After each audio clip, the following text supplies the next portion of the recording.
太子，仍然在这儿进行统治，实际就相当于北极国的，就是北极国的国王。也就是说，北极是以另一种形式，以流亡政府的形式存在于建州这个地方。 그뿐만이 아니다. 당나라 역사서에는 건안고성을 백제라 부르고 있었다.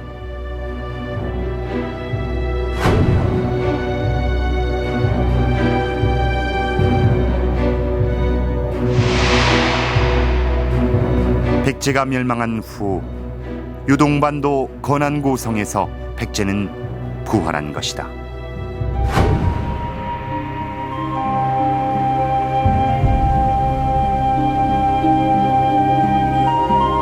부여태비는 이곳에서 백제의 마지막 공주가 될 수 있었던 것이다.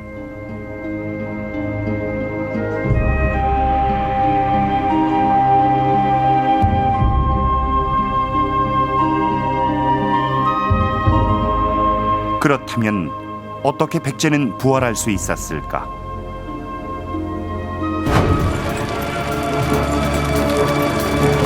(680년) 3만 명의 토번군과 3천 명의 당나라군 간의 일대 결전이 벌어졌다.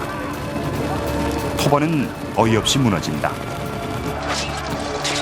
3만을 이긴 3천 군사의 수장은 바로 백제 유민 흑치상지다. 最强盛时代的七大最杰出的七大将领，七大将领，还有是高宗的时候，最能打仗的3个将领，就是薛仁贵、苏鼎亨跟黑赤长直。因为唯一的黑赤长直，他不是唐朝人。 흑치상지가 무찌른 토번은 당시 최강대국인 당을 위협하는 유일한 존재였다. 토번과의 싸움에서 번번이 패하던 당나라에게 백제 유민이 힘을 보탠 것이다. 당나라 측에서는 자신들의 힘으로서 막을 수 없었던 그야말로 두통거리라고 할 수 있는 토번이라든지 돌고래 침공을 백제 유민들에게 의지해가지고 이제 겨우 그 위기를 벗어나고 모면했다. 이렇게 이제 볼 수가 있게 되고 그런 이제 차원에서 백제 유민들에 대한 배려랄까 또 당나라 조정이 입고 있는 신세 이것에 대한 어떤 그 배품 이런 것이 백제 유민들의 사회적인 그 급을 높이지 않았겠는가. 백제 유민들은 당나라 군대의 요직을 차지했다. 사타충이는 당나라 궁성을 지키는 호위 장군이었다.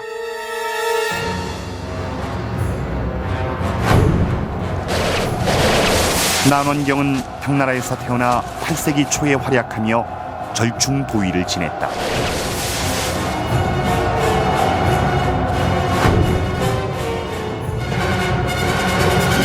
심지어 수도 장안성의 호위를 맡은 이도 당나라 사람이 아닌 백제인 순장군이었다. 백제 유민들이 지니고 있는 다양한 능력들이 중국 안에서 발휘될 때 백제 왕족들도 그만큼 또 인정을 받을 수가 있겠고 또 백제 왕족들이 중국 지배계급이나 황족들과 가깝게 지냄으로써 백제 유민들이 또 인정을 받고 활동할 수 있는 공간도 넓어지고 아마 그와 같은 관계로 볼 수 있을 것 같습니다. 백제 유민들의 지위가 올라갈수록 그들의 지도자인 백제 왕족의 지위도 높아졌다. 백제의 마지막 공주는 그렇게 피어나고 있었다.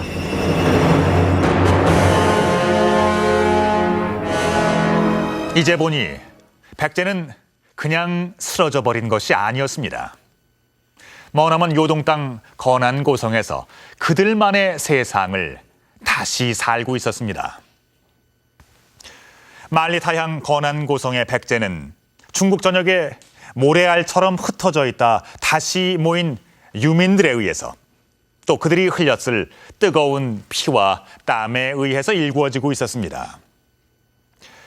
그들의 염원은 아마 한 가지였을 테지요. 백제를 다시 일으켜 세우는 것입니다. 백제 공주 부여태비. 그녀는 당나라에서 어떠한 삶을 살았을까요? 백제 유민으로 또 당나라의 황족이 돼 행복한 결혼 생활을 꾸려나갔을까요? 우리는 중국 법문사에서 뜻밖의 사실을 발견했습니다. 중국 섬서성의 법문사. 이곳은 세계적인 불교 성지로 통한다.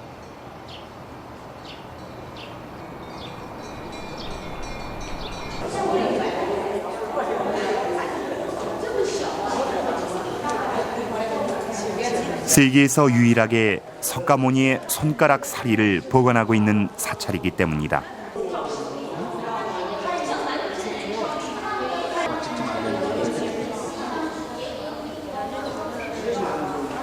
지난 1987년엔 탑이 무너져 지하 동굴이 발견됐는데 당나라 때의 각종 보화가 다량 출토돼 세간의 이목을 집중시켰다. 탑 지하엔 공덕비가 모셔져 있다. 그 공덕비엔 황제를 포함한 3사람이 머리카락을 태우며 공양의식을 치렀다는 기록이 남아있다. 그중 이용의 아내가 있다. 唐皇帝中宗李显，还有韦皇后，还有享受很高待遇的韦后的妹妹，这个同国夫人，她呢是李邕的夫人。 숭국부인. 숭국부인이 대체 누굴까? 구당서에 숭국부인에 대한 기록이 있다. 이용은 부여태비를 만나기 전 숭국부인과 결혼한 적이 있었다. 그 이용이라는 사람이 어떤 정치적인 감각이 좋게 말해서 아주 탁월했던 사람 같아요. 중종이 그 황제로서 통치를 할 때 중종의 그 비인 위황후의 여동생인 이제 숭국부인과 혼인을 하게 되는 거죠. 그래서 그 외척 세력이 되는 거죠. 일종의 황실 세력이면서도 외척 세력이 되는 거죠.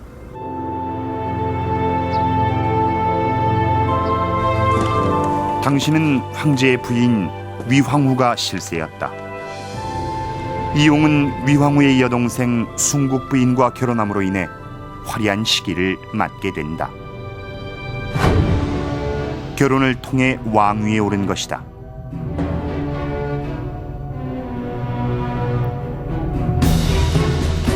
그런데 결혼한 지 1년도 안 돼 황제가 바뀐다. 새 정권은 기존의 실력자들을 가차없이 숙청하기 시작한다. 이용 일생의 최대 위기가 찾아온 것이다. 장안엔 정권 교체를 위한 피바람이 불었고 황후의 동생 숭국부인과 이용 역시 숙청 대상 1순위였다.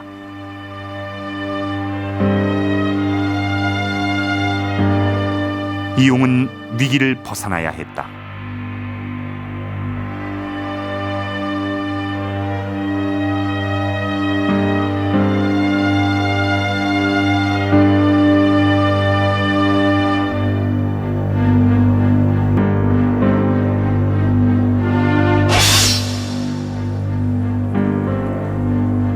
이용은 직접 아내의 목을 뱄다. 숭국부인의 목을 조정에 바침으로써 이용은 목숨만은 간신히 구한다. 하지만 왕위를 잃어버렸다.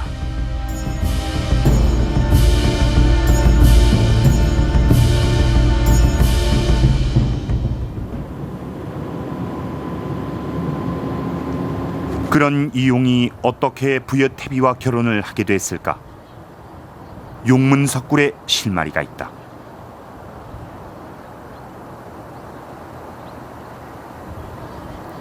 중국 3대 석굴인 용문석굴.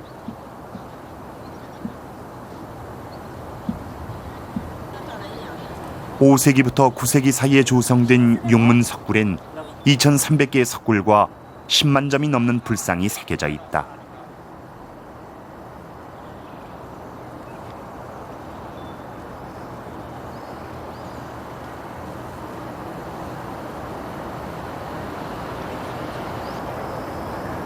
사람들은 시주를 하고 간절한 염원으로 석벽에 상을 새겼다.